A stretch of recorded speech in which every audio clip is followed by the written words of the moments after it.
कुछ जो मेडिसिन्स हम ओवर द काउंटर फार्मेसी से जाके लेते हैं उनका किडनी के ऊपर क्या असरात पड़ते हैं। है कि आपके किडनीज़ को स्लो डैमेज होता है और आहिस्ता आहिस्ता आपके किडनीज़ क्रॉनिक किडनी डैमेज की तरफ चले जाते हैं। पेशेंट का पेन का जो थ्रेशोल्ड है वो डिफरेंट होता है। कुछ लोग थोड़ी सी पेन के लिए भी पेन किलर्स ले लेते हैं। अस्सलाम वालेकुम। हमने नोटिस किया है कि 92% व्यूज़ हमारे पास ऐसे लोगों की तरफ से आते हैं जिन्होंने हमारे चैनल को सब्सक्राइब नहीं किया।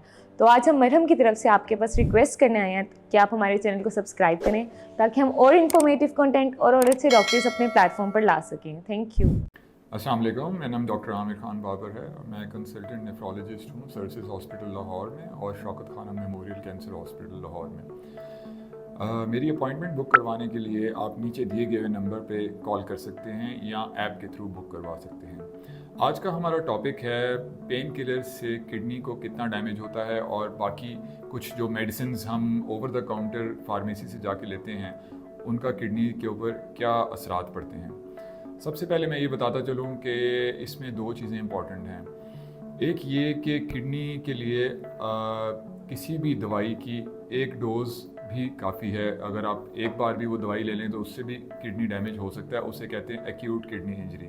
कुछ पेन किलर्स ऐसे हैं जो आपने अगर हाई डोज में लेंगे तो आपकी किडनी को AKI यानी कि एक्यूट किडनी इंजरी होने का चांस होता है। दूसरा ये होता है कि आपने कितनी ड्यूरेशन पे पेन किलर्स लिए हैं। अगर फॉर एग्जांपल आपको पेन किलर्स लेते हुए 1 मंथ 2 मंथ या 3 मंथ से ज़्यादा हो गए हैं, उसमें बेशक आप लो डोज में ले रहे हैं, उससे ये होता है कि आपके किडनीज़ को स्लो डैमेज होता है और आहिस्ता आहिस्ता आपके किडनीज़ क्रॉनिक किडनी डैमेज की तरफ चले जाते हैं, मतलब इरिवर्सिबल किडनी इंजरी हो जाती है। तो बेसिकली एक्यूट किडनी इंजरी और क्रॉनिक किडनी डिजीज़, ये दोनों चीज़ें जो हैं पेन किलर्स की वजह से पेशेंट्स में पाई जाती हैं। उसके अलावा जो हमारी ओवर द काउंटर ड्रग्स हैं जैसे कि एस्प्रिन हो गई, आपकी मैदे की कुछ दवाइयाँ हैं जिस तरह ओमेप्राजोल और एंटासिड्स जो हैं जिसमें कैल्शियम और एलुमिनियम और मैग्नीशियम कंटेनिंग कंपाउंड्स हैं जो हम मैदे के लिए लेते हैं, ये भी कुछ ऐसी दवाइयाँ हैं जो कि अगर ज़्यादा मिकदार में ली जाएँ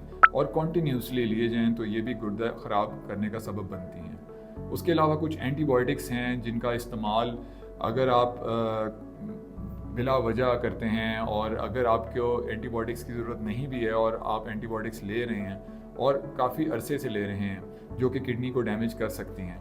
सो इसलिए बेहतर ये है कि कभी भी अगर आपने कोई भी पेन किलर या एंटीबायोटिक्स लेनी है तो अपने डॉक्टर से रब्ता करें। इसमें मैं सबसे ज़्यादा इम्पॉर्टेंट चीज़ बताता चलूँ, अगर आपको पेन का मामला है, अब हर पेशेंट का पेन का जो थ्रेशोल्ड है वो डिफरेंट होता है। कुछ लोग थोड़ी सी पेन के लिए भी पेन किलर्स ले लेते हैं और फार्मेसी से जाके पेन किलर लेकर आ जाते हैं और ले लेते हैं हाई डोज में। और कुछ लोग का थ्रेशोल्ड काफ़ी हाई होता है, वो ज़्यादा से ज़्यादा पेन में भी पेन किलर्स नहीं खाते। तो अगर आप लोगों ने इस्तेमाल करनी ही हैं तो आप जो सबसे सेफ़ पेन किलर्स हैं वो पैरासीटामोल है। वो आप लो डोज़ या हाई डोज़ दोनों में यूज़ कर सकते हैं, लेकिन फिर भी मैं यही कहूँगा कि अपने डॉक्टर से रब्ता करें।